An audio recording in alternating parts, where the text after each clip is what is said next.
Thank you, Susan.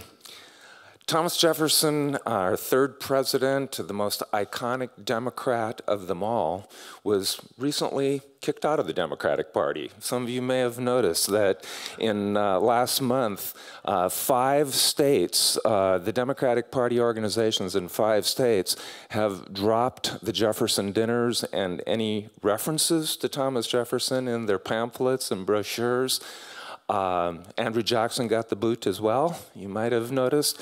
So these are tough times for icons. That's a quote, a quote from Joseph Ellis, who wrote a magnificent biography of Jefferson called American Sphinx. And if any of you are interested in taking my course, I would encourage you to read that book. It's very brief, very readable, very entertaining.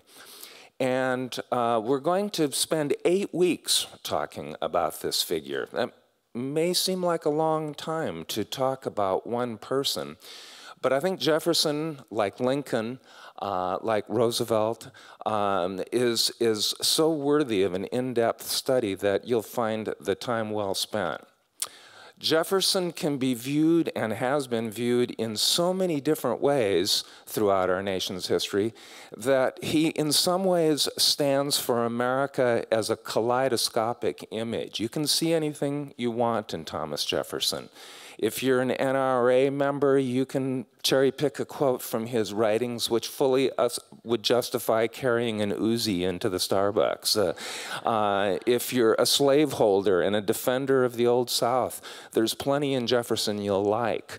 But there's also remarkable idealism, and he's the most articulate spokesman of the Revolutionary era for equality and justice for all.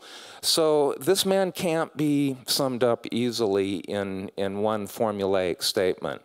For that reason, we're going to spend a lot of time trying to probe his subtleties. We'll look at his philosophy of life. We'll look at the friends that he cultivated during the Revolutionary era, with John Adams in particular. We'll look at the many enemies that he developed over the course of his 40-year, 50-year public career. Jefferson was a great hater. That's another quote from Ellis. He was a man who loved to carry on 50-year feuds with people and carry grudges to the grave, that sort of thing. We're going to look at his intimate relationship with Sally Hemings. Well, that will take one entire lecture.